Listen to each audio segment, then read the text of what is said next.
साहब इनफैक्ट मुझे हम अंदर बैठे हुए ऑलरेडी कह रहे थे कि जो ईद के बाद ये इकट्ठा डायलॉग है उसको मैं होस्ट करूंगा अपनी एसोसिएशन में। So thank you very much for that.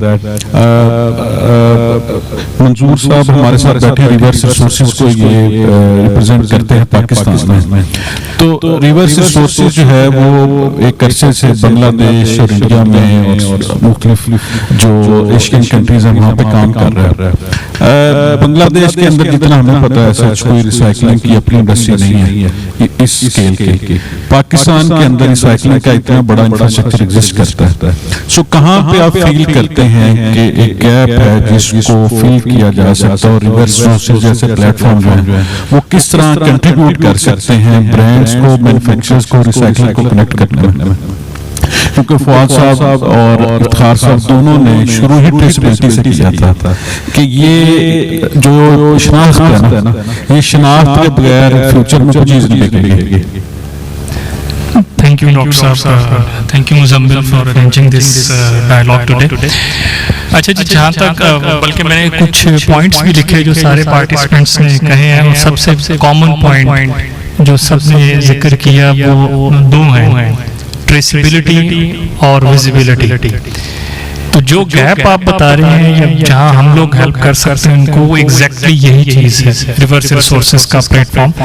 मैं तकरीबन पिछले 1 साल से इस सेक्टर से कुछ यहाँ पे लोगों से अटैच हूँ, उन्हें गाइड कर रहा हूँ, एजुकेट कर रहा हूँ।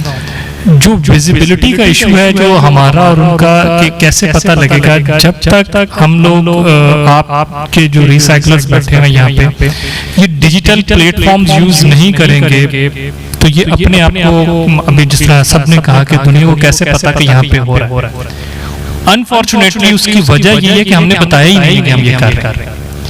उसमें हम जिस मर्जी को ब्लेम दे दें, हम गवर्नमेंट को ब्लेम दे दें, हम एसोसिएशंस को ब्लेम दे दें, लेकिन क्वेश्चन ये बनता है कि हमने खुद कोशिश की कि हम बताएं कि जी हम ये कर रहे हैं यहाँ किसी के पास। तो ये वो टूल्स हैं जिनके जरिए आप यूज करके आप लोकल इंडस्ट्री को, इंटरनेशनल इंडस्ट्री को, आप ब्रांड्स को, सबको बता सकते हैं जी कि कितना अच्छा काम आप कर रहे हैं। और ऑनेस्टली स्पीकिंग, लास्ट ईयर जब मैं कुछ इंटरनेशनल लोगों को यहाँ पे लेकर आया था, वो एक तरह से देख के हैरान हो गए थे कि जी इतनी ज्यादा रिसाइकलिंग यहाँ पे हो रही है और दुनिया को पता ही नहीं है।